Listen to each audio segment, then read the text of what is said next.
This is Tracking the Week. The federal government on Monday declared Wednesday, June 28 and Thursday, June 29 as Eid al-Kabir holidays. This was contained in a statement by the Permanent Secretary, Ministry of Interior, Oluwatoyin Akinlade. The statement read, the federal government has declared Wednesday, June 28 and Thursday, June 29, 2023 public holidays in commemoration of this year's Eid al-Kabir celebration and heartily felicitates with the Muslim Ummah at home and in the diaspora. We are hopeful that the prayers and sacrifices that come with this great celebration, as well as the message of Eid al-Kabir, will bring about peace, unity and progress in Nigeria. Still on Monday, Vice President Kashim Shettima decorated the new Controller General of the Nigerian Customs Services (NCS), describing the appointment of Adewale Adeniyi by President Tinubu as a morale booster for officers in the service.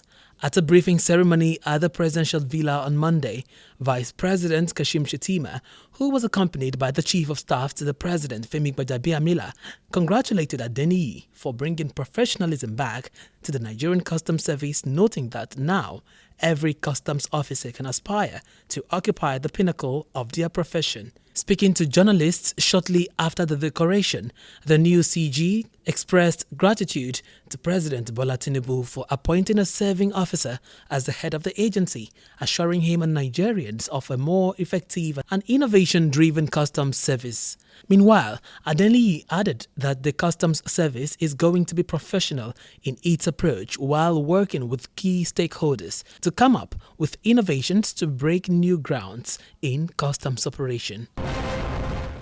And now on Tuesday, the Senate President Godswill Akpabio called for the support of all Nigerians for the success of President Bola Tinubu administration. Akpabio, in his Eid al-Kabir message, rejoiced with all Nigerians, particularly the Muslim Ummah, in celebrating this year's Salah festival.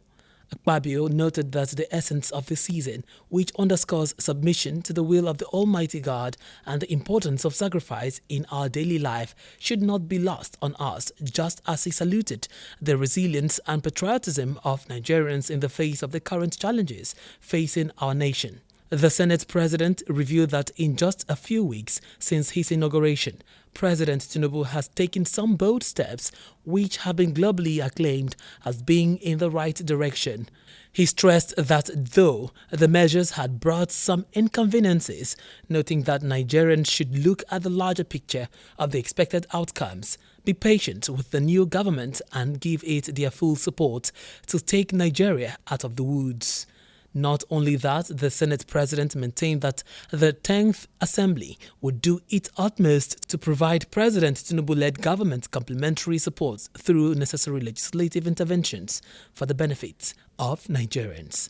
Still on Tuesday, President Bola Tinubu expressed his profound gratitude to Nigerians for the overwhelming reception accorded him in Lagos on Tuesday, conveying his best wishes to all Nigerians during the Eid al-Kabir celebrations. The president received a tumultuous welcome from a massive crowd of Nigerians upon his return following his 7-day trip abroad. He had traveled to Paris, France, to attend the summit on the new Global Financing Pact and had also made a brief private visit to London, United Kingdom. As President Tinubu's convoy made its way from Ikeja to his private residence in Bodilon, Ikoyi, Lagosians lined the road from Murtala Mohammed International Airport, enthusiastically waving and expressing their joy. This marks the president's first visit to Lagos since his inauguration as Nigeria's 16th president on May 29, 2023. Upon his arrival at the presidential wing of MMIA, Governor Babajide Sanwo-Olu of Lagos State, Chief of Staff to the President Femi Gbajabiamila, Acting Inspector General of Police Olukayode Egbetokun, the National Security Advisor Nuhu Ribadu, senators and representatives from Lagos, as well as party officials, warmly received President Tinubu. And now on Wednesday, President Bola Ahmed Tinubu on Wednesday in Lagos urged Nigerians to have faith in God that the country will experience peace, stability and prosperity. Speaking to journalists after observing the Eid al-Kabir prayers at Dodan Barracks Prayer Ground, the president expressed the need for unity and cooperation, appealing to Nigerians to eschew ethnic and religious rivalries, while noting that Allah would not burden the country with what it cannot bear. The president thanked Almighty Allah for keeping everyone in good health till today and prayed to him to grant citizens robust health and prosperity. He prayed that sacrifices offered this day would turn to prosperity. The president urged Nigerians to have faith in themselves and the country and live with one another in joy and prosperity to enable Nigeria to see peace, stability. The president also used the occasion to pray for Nigerian troops in the front line in the fight against insurgency, saying it is his earnest desire and that of the nation that they emerge victorious. The Eid prayer, which started at 9 a.m., was led by the Chief Imam of Lagos State, Sheikh Suleiman Oluwatoyin Abunola. Still on Wednesday, as part of the efforts to tackle dangers of drug abuse in the society, federal and state governments have been advised to include drug abuse and prevention into education curriculum in the country. Some concerned Nigerians under the umbrella of Speak Out Africa initiative made the appeal at a digital skill education program to commemorate International Day Against Drug Abuse and Illicit Trafficking Symposium in Abuja on Tuesday. The lead director of the group, Kenneth Eze, and other stakeholders made the call in Abuja during a digital skill education program organized to commemorate International Day Against Drug Abuse and Illicit Trafficking and educate students from drug abuse. Kenneth Eze, while speaking with newsmen, said pre-engaging the youths is one of the ways to keep them away from drug abuse, calling on government at all levels to pay adequate attention to drug prevention than treatment. Peter Ngoku, a member of the International Society of Substance Use, admonished Nigerians against discriminating against affected persons.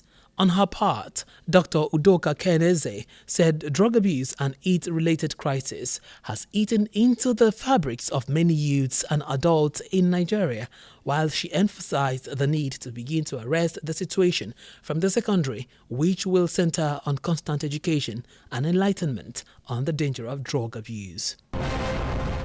And now on Thursday, President Bola Ahmed Tinubu arrived Ogun State. The president is on a private visit to some monarchs in the state. Tinubu landed at the Dikpo Dina International Stadium in Ijebu-Ode area of the state. He was accompanied by his Chief of Staff, Femi Gbajabiamila, the National Security Advisor, Nuhu Ribadu, and the Special Advisor on Special Duties, Communication and Strategies, Dele Alake. Tinubu was received by Governor Dapo Abiodun, Chief Olusegun Oshoba, and other supporters of the All Progressives Congress (APC). The president left for the residence of the Awujale of Ijebuland, Oba Sikiru Adetona, where he is expected to have a private meeting with the traditional ruler. Tinubu is also expected to have a separate meeting with the Alake of Egbaland, Oba Adetokun Aremu Gbadebo, in his palace in Abeokuta, the state capital. Tinubu's last visit to the state was in January when his presidential campaign train stormed the state. He visited the 4 paramount rulers in the state.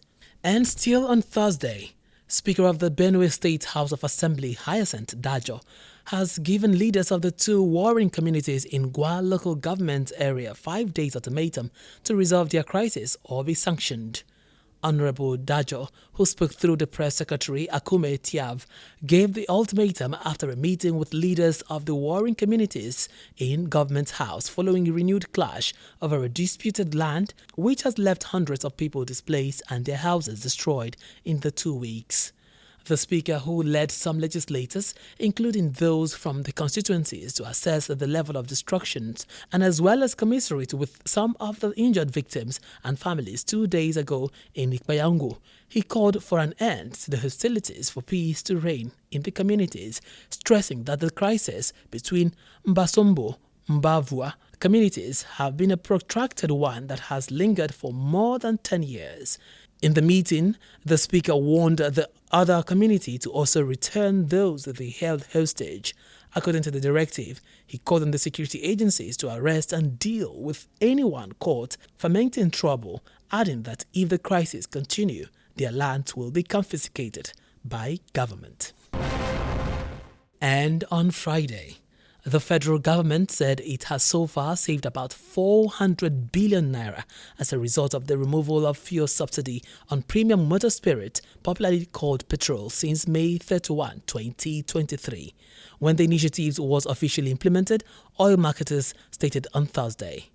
Also, the oil dealer stated that there was a high possibility for the cost of petrol to rise in July, going by the recent floating of the naira against the United States dollar by the federal government.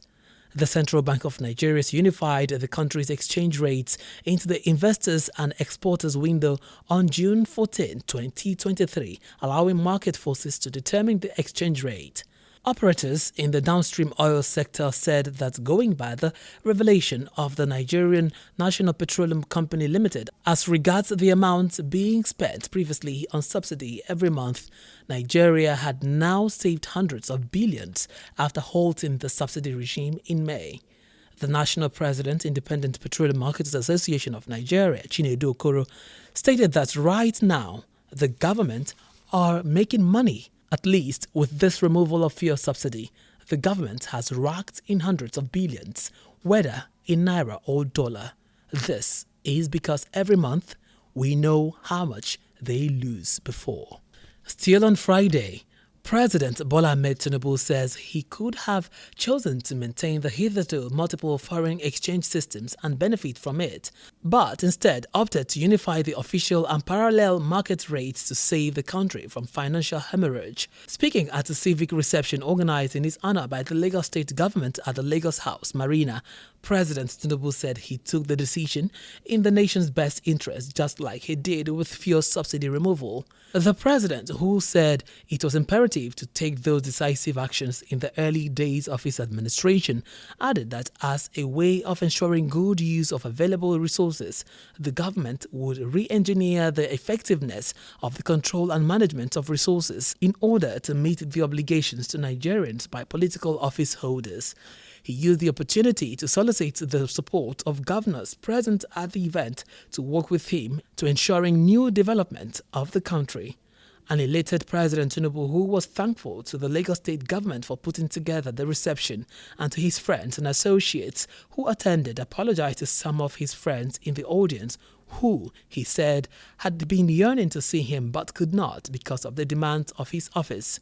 Speaking on behalf of the Nigerian Governors Forum (NGF), Kwara State Governor and Chairman of the Forum, Abdulrahman Abdulrazak, pledged that the state chief executives, regardless of party affiliations, were ready to cooperate and work with the president to ensure the country becomes better and safer for all citizens. Finally, on Track in the Week, Vice President Kashim Shettima has called on leaders in the northwest region of the country to unite and support the present administration's efforts in addressing challenges confronting the people.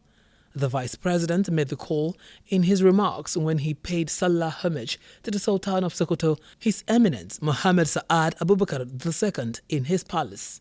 According to him, President Tinubu is aware of the challenges facing the people, the insecurity that has pervaded the northwest region, and he is taking far-reaching measures to address the situation. While conveying President Tinubu's felicitations, the Vice President emphasized the importance of peace and unity, noting that there can never be peace without development, nor development without peace. He added that the Tinubu administration, in acknowledgement of the role of the traditional institution, remains committed to giving it the necessary support to contribute to the nation's progress. Vice President Kashim Shettima also tasked the state governor, Dr. Ahmed Aliyu Sokoto, on providing purposeful leadership while admonishing him to maintain a cordial relationship with leaders across the state. Speaking earlier at a brief reception for the VP at the Government House, Governor Aliyu Sokoto expressed gratitude for the visit, describing the gesture by the Vice President as a show of deep love for Sokoto State and its people.